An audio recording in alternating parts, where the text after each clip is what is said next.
Hey class, this is Mr. Clark. These are the video lecture notes for History 17B, Chapter 32, Challenges of the 21st Century. Next slide. Here's a visual overview of the chapter. There's 4 headings. Next slide. First heading is entitled The War on Terror.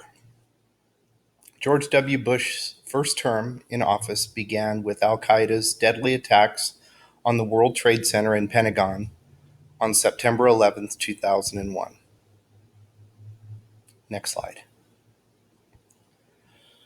Shortly thereafter, the United States found itself at war with Afghanistan, which was accused of harboring the 9/11 mastermind Osama bin Laden and his followers. Next slide. Claiming that Iraq's President Saddam Hussein was building weapons of mass destruction, perhaps with the intent of attacking the United States, the president sent U.S. troops to Iraq as well in 2003. Next slide.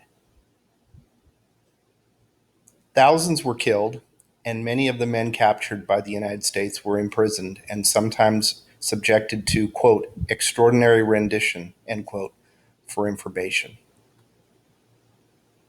Next slide. The ease with which Hussein was deposed led the president to declare that the mission in Iraq had been accomplished only a few months after it began. He was, however, mistaken. Next slide. Meanwhile, the establishment of the Office of Homeland Security and the passage of the Homeland Security Act and the USA Patriot Act created new means and levels of surveillance to identify potential threats. Next slide. The next heading is entitled The Domestic Mission.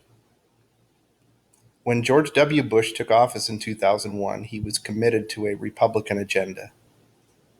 Next slide. He cut tax rates and tried to limit the role of government in people's lives. Next slide. Bush supported providing students with vouchers to attend charter and private schools and encouraging religious organizations to provide social services instead of the government. Next slide. In 2005, Hurricane Katrina underscored the limited capacities of the federal government under Bush to secure homeland security. Next slide. In combination with increasing discontent over the Iraq War, these events handed Democrats a majority in both houses of Congress in 2006. Next slide. Largely as a result of the deregulated bond market and dubious innovations in home mortgages, the nation reached a pinnacle of a real estate boom in 2007. Next slide. The threatened collapse of the nation's banks and investment houses required the administration to extend aid to the financial sector. Next slide. Many resented this bailout of the rich as ordinary citizens lost jobs and homes in the Great Recession of 2008. Next slide. The next heading is entitled New Century Old Disputes.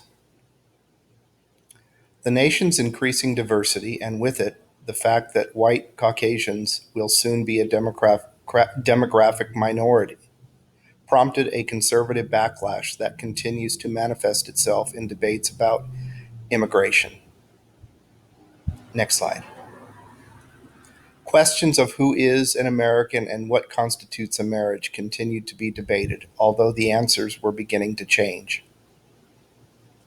Next slide.